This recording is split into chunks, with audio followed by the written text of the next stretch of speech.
En Bolivia, una huelga del sindicato de mineros. En Bolivia, una huelga del sindicato minero, que exige mejores condiciones laborales, se ha convertido en una gran movilización de pueblos indígenas y campesinos, que amenaza con derrocar al nuevo presidente proestadounidense, Rodrigo Paz.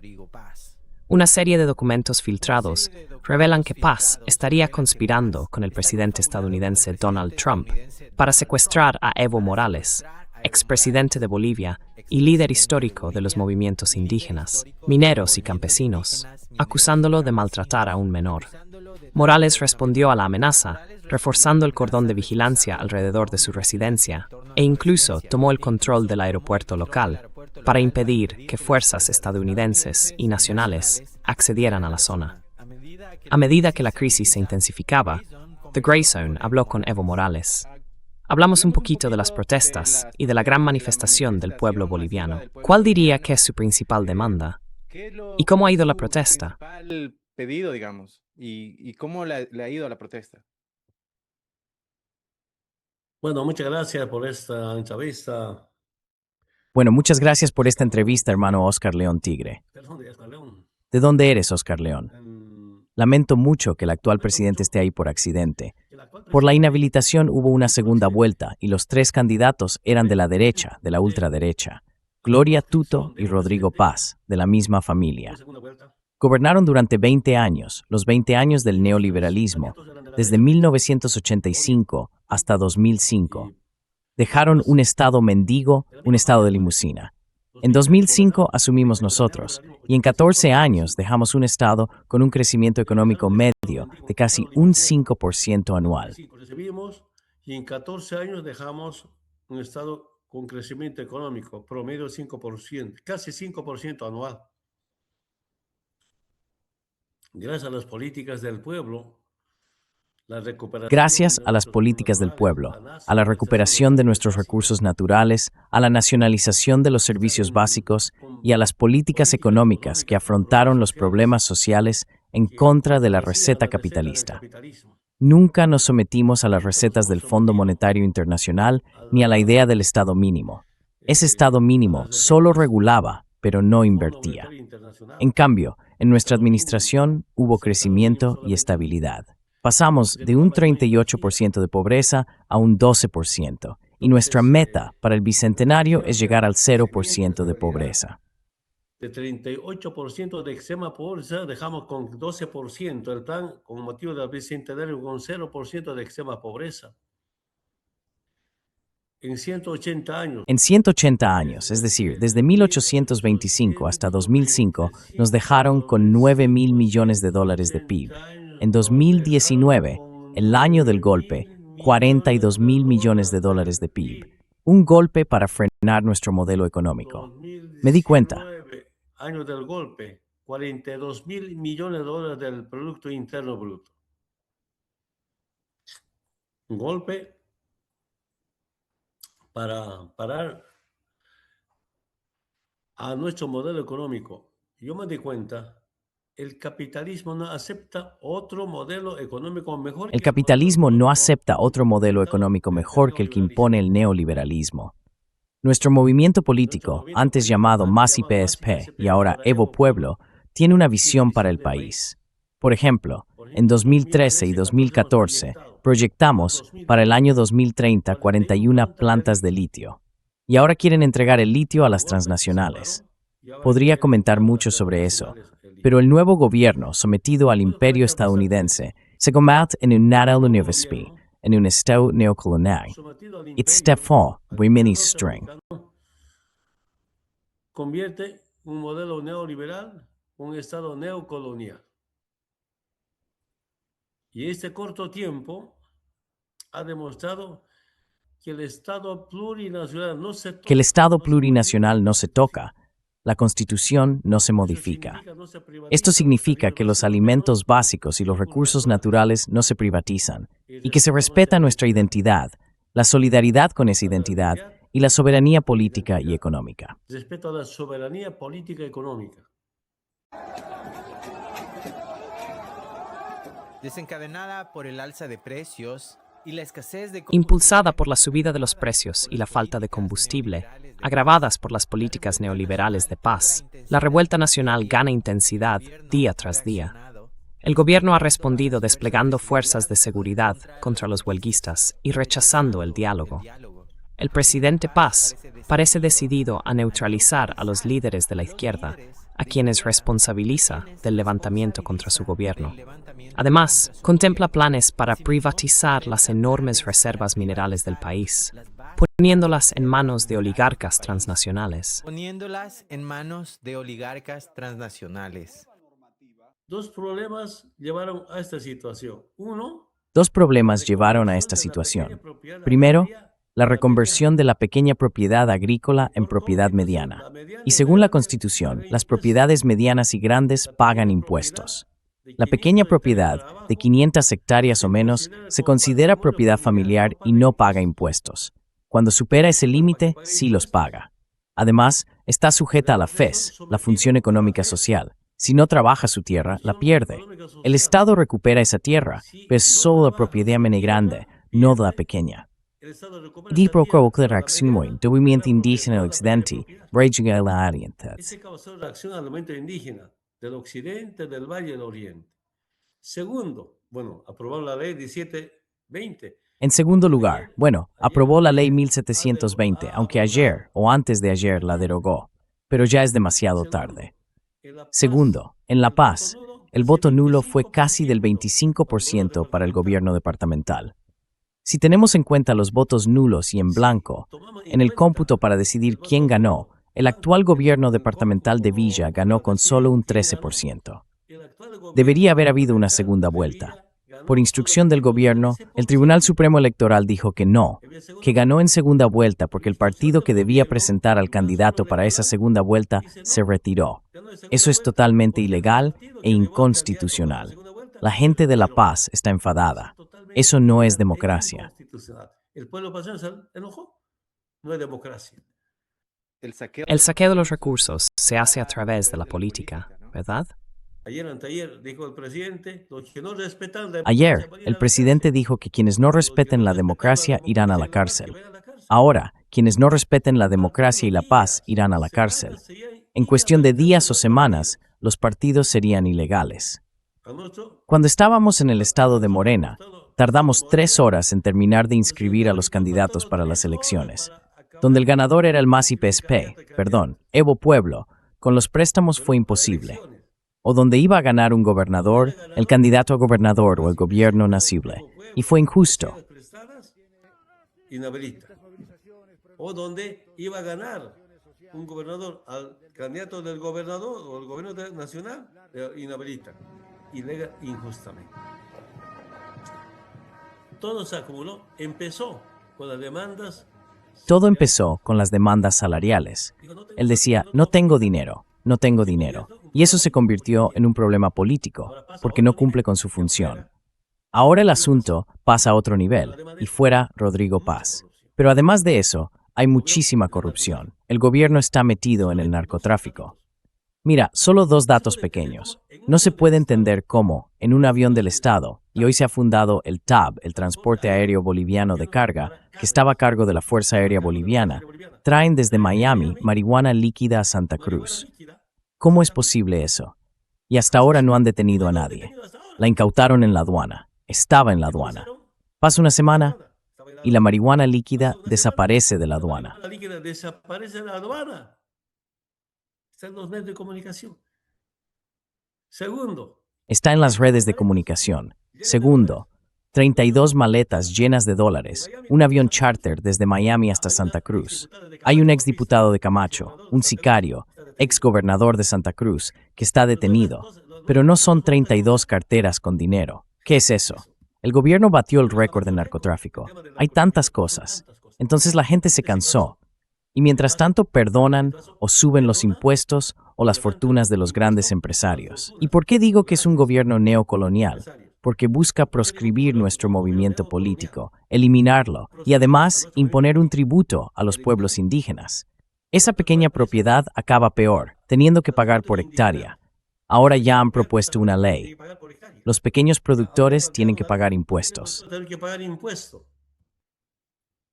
5% de cada 100 bolivianos de venta. Vendo mi papa, mi pescado, yo. El 5% de cada 100 bolivianos de ventas, menos mi papa, mi pescado, yo, 5% de impuesto. De cada 100 bolivianos, 5 bolivianos. Si son 10.000, 20.000, pues eso. La gente se enfadó y se levantó.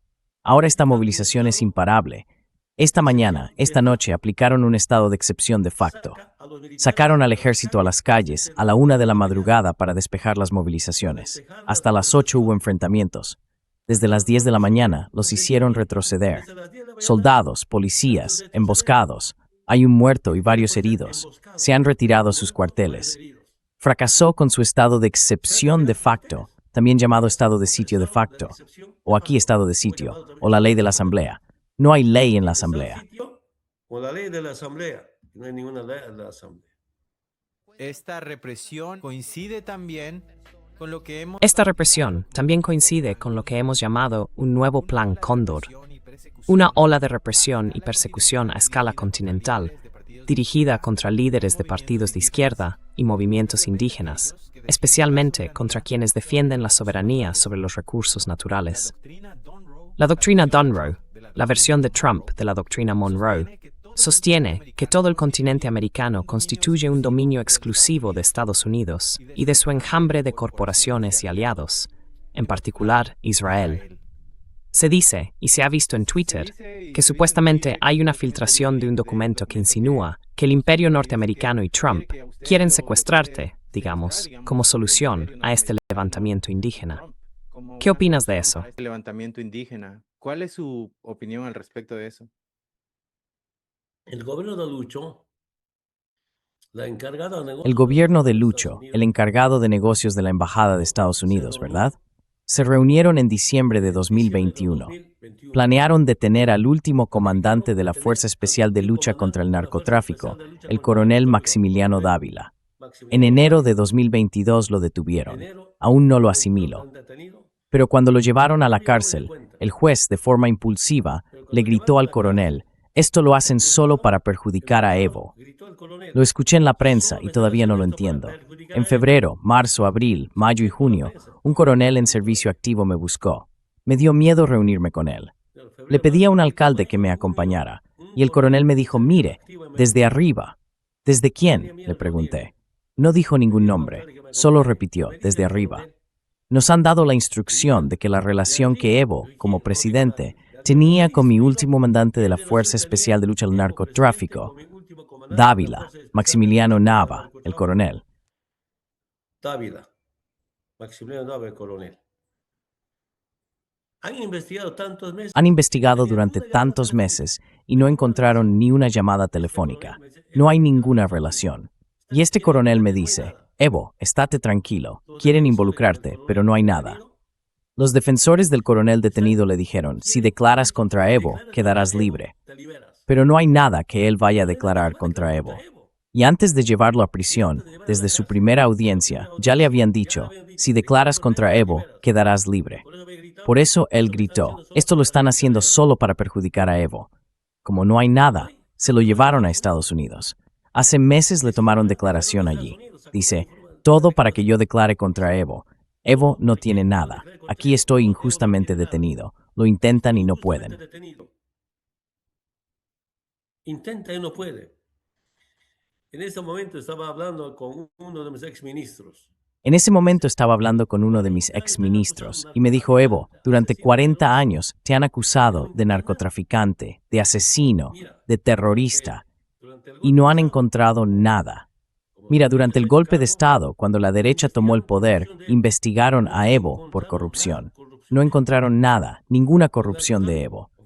Con el narcotráfico, un policía, hay buenos policías, me llamó cuando yo estaba en Argentina. Me dijo: «Mira, Evo, el ministro Murillo, el ministro de gobierno, nos ha ordenado vincular a Evo con el narcotráfico. Algunos compañeros han sido detenidos y les han ofrecido $300,000 para declarar contra Evo.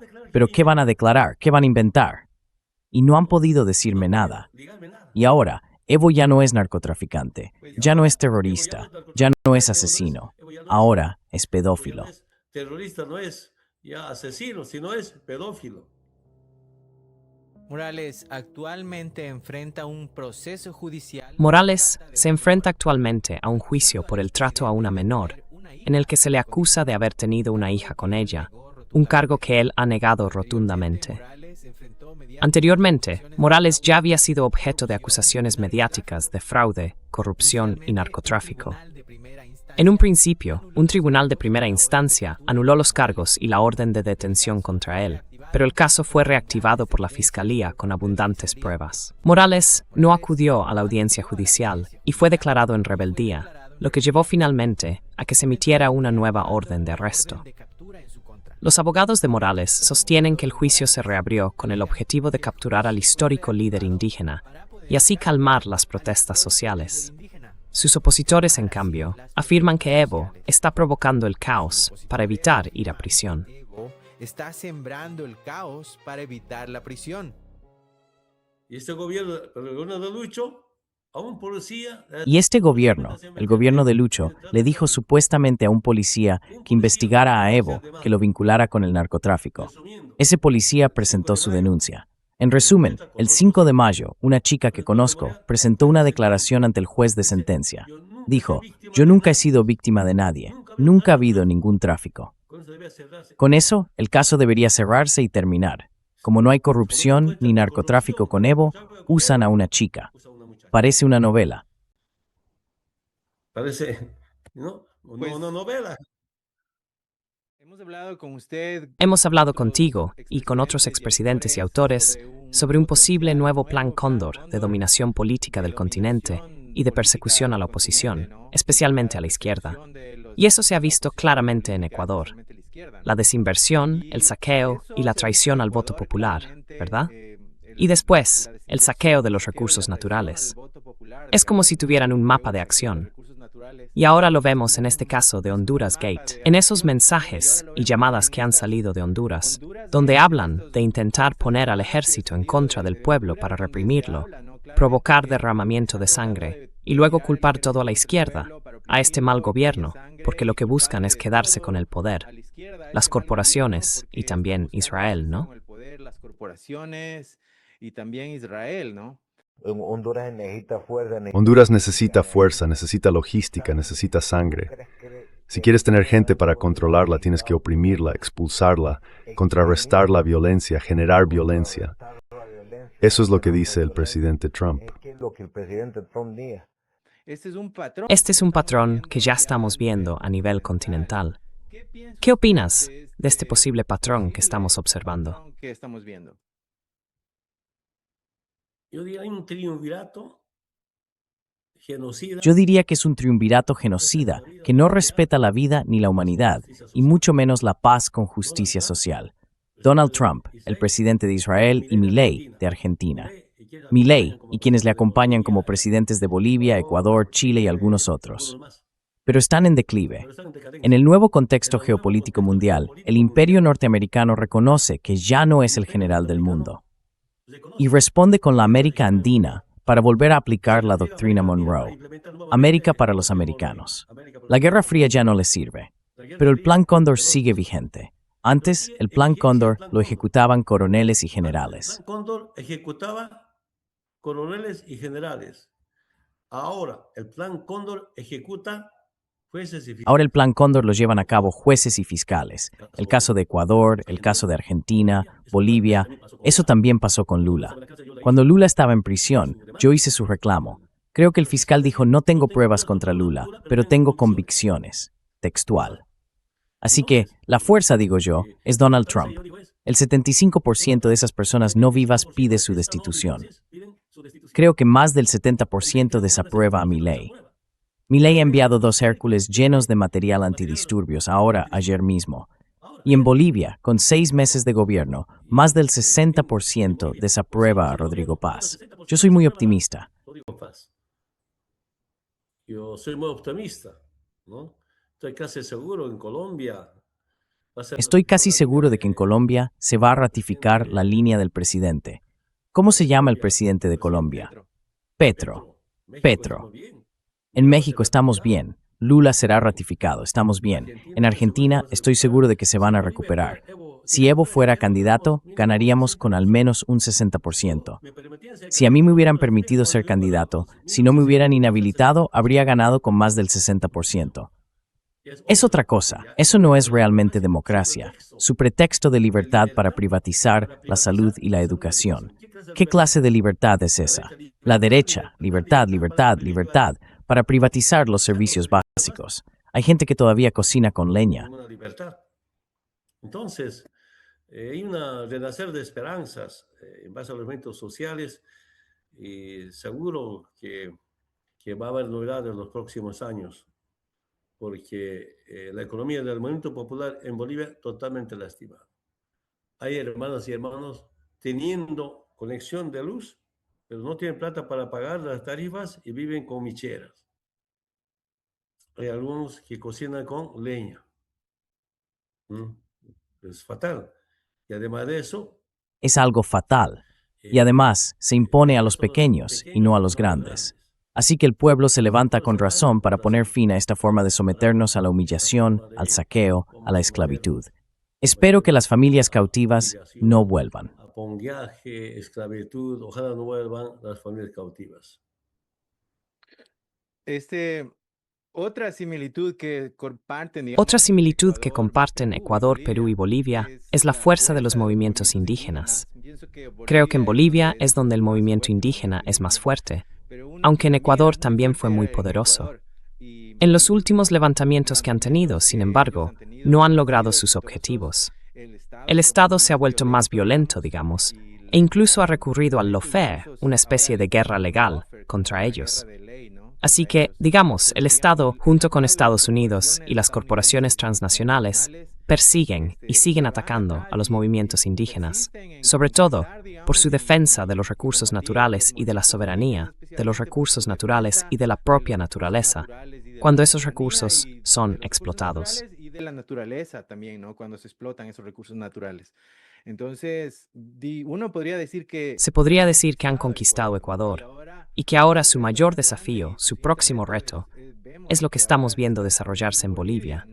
Allí, el movimiento indígena, que es muy fuerte y que vemos ahora en las calles, es posiblemente el más capaz de toda América Latina y una de las últimas esperanzas para poder enfrentarse a este modelo de saqueo, digamos, que se está imponiendo en todo el continente. Y también para imponer un poco su soberanía y su deseo de tener un papel preponderante.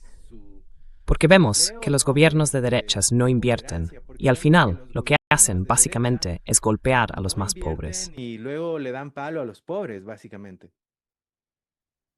En Ecuador, la CONAI del Ecuador, FENOCIN eran En Ecuador, la CONAIE y la FENOCIN fueron nuestros aliados.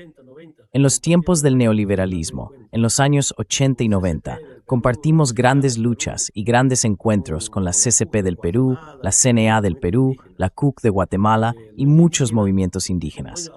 El movimiento indígena es el dueño absoluto de esta tierra noble, de raíces milenarias.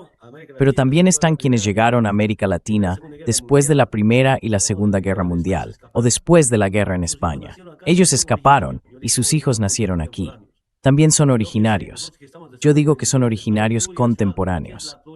Ahora somos pueblos indígenas del Estado plurinacional. ¿Qué es la plurinacionalidad? Es la unidad en la diversidad. Y la diversidad es nuestro orgullo, el orgullo de un movimiento con dignidad. La experiencia del movimiento indígena se basa en la solidaridad, en la complementariedad, pero sobre todo, es fundamentalmente vivencia en armonía con la madre tierra. Nuestros antepasados nunca conocían jueces ni fiscales. Nuestros antepasados nunca conocieron a jueces ni a fiscales. Nuestros antepasados nunca conocieron a militares ni a policías, pero todo eso se ha ido acumulando. Nos organizamos por necesidad, por las demandas sociales, pero cuando esas demandas no se cumplen, pasamos a reclamar un cambio estructural frente al modelo neoliberal. Combinamos la justicia social con el cambio estructural. Con marchas y movilizaciones se puede conseguir una escuela, un camino, un campo deportivo, un hospital. Pero primero, no se puede cerrar una base militar. No se pueden nacionalizar los recursos naturales de primera necesidad. Por eso, se necesita poder político.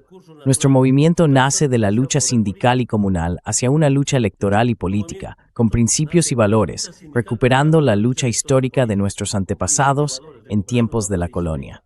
En tiempos de colonia, de nuestros antepasados. Esa es nuestra historia. Y llegando, Esa es nuestra historia. Y cuando llegamos, cerramos la base militar. Cuando llegamos, nacionalizamos los servicios básicos. La electricidad estaba en manos extranjeras, las telecomunicaciones también, los hidrocarburos y el gas igual. En el BTU por 1.000 millones, las transnacionales pagaban solo $1. Yo negocié con Brasil y con Argentina y lo subimos a $8. En el BTU por 1.000 millones, Argentina, $10, por solidaridad en ese momento. Así fue como mejoramos la economía del país. Ahora en Bolivia especialmente, el movimiento indígena está al frente. Por eso dije, el movimiento indígena. Si respetamos a los maestros, muchos de ellos también son casi todos indígenas. Son maestros. Los mineros son indígenas. Casi todos los sectores son indígenas. Los mineros son indígenas, todos sectores casi indígenas. El movimiento indígena, entonces ya basta. Si son indígenas, con eso basta. Del modelo neoliberal no aceptamos nada y tampoco aceptamos un Estado neocolonial. Así resumo nuestra lucha. Y qué bueno sería otra vez. Bueno, antes, cuando yo era dirigente, tenía muchas alianzas. Ahora aquí confinado desde hace más de un año, claro que tenemos algunos contactos.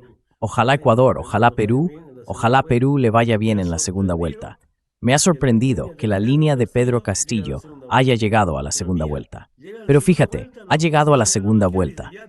La justicia de Pedro Márquez dice que ya tiene cuentas pendientes, hermano Sánchez. Faltaría que unos días antes del juicio lo inhabiliten. Eso no sería necesario. Esa es la justicia sometida. Por eso digo que ahora los que escuchan el Plan Cóndor son los fiscales y los jueces. Los que ejecutan el Plan Cóndor son jueces y fiscales. Una pregunta más, con su permiso, señor expresidente. Una pregunta más, con su permiso, señor expresidente. Usted es uno de los líderes populares más representativos y con más historia que quedan.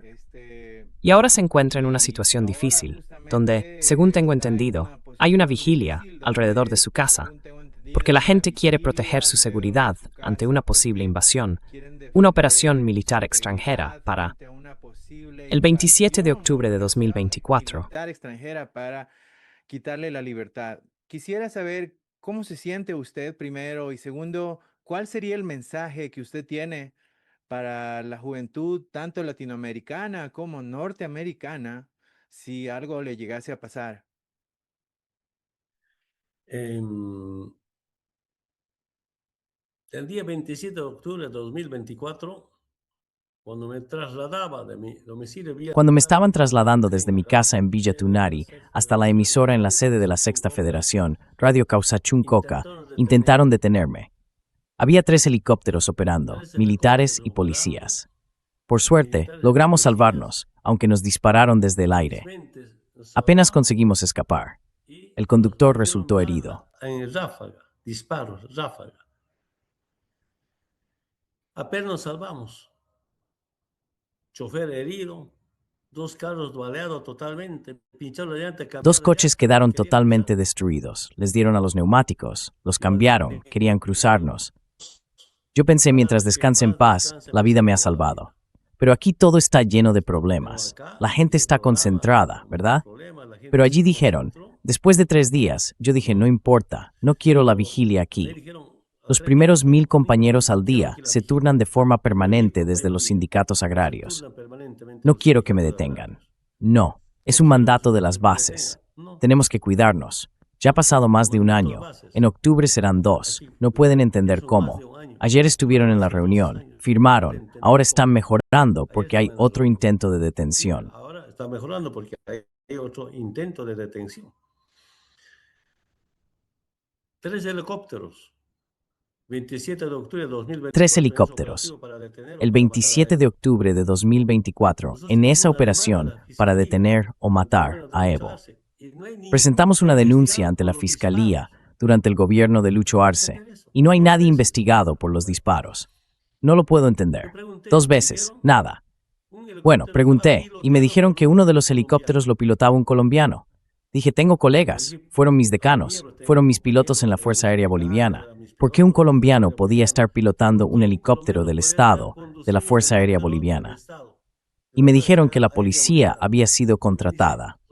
Bueno, quizá la policía envió a las Fuerzas Armadas. La policía manda a las Fuerzas Armadas, pasa un poco de tiempo y me dicen que ese Pasa un poco colombiano de era de la tiempo CIA. y me dicen que ese colombiano era de la CIA. La verificación de la información lo confirmó. Sigue pilotando un helicóptero para realizar detenciones. Así que aquí hay mucha conciencia. Me siento bien. En las últimas semanas tuve algunos problemas de salud, pero mejoré, estoy muy bien. Hay mucho compromiso en la región. Ahora, los jóvenes tienen que identificar a los enemigos internos y externos. Los enemigos internos, para mí, son las fuerzas de derecha en cada país. Los externos son los agentes del imperio, las recetas del capitalismo, ¿verdad? Como ambos países han sido gobernados por las transnacionales, las privatizaciones, la salud, la educación. Gracias por este contacto y por esta entrevista. Paz con justicia social, como hace un momento decía, América Latina. Bloqueos económicos, en capital en pocas manos, porque así el interés de cómo acumular, aportar mucho a las poblaciones. Y yo vengo de esa lucha desde muy abajo como jovenzuelo. Nada más, hermano, muchas gracias. Agradezco por este contacto y por esta entrevista. Le agradecemos mucho su tiempo, señor expresidente. Seguimos de cerca lo que ocurre y deseamos lo mejor al pueblo boliviano y a usted. Gracias. Gracias. Un fuerte abrazo. Nos vemos pronto. Hasta pronto. Gracias.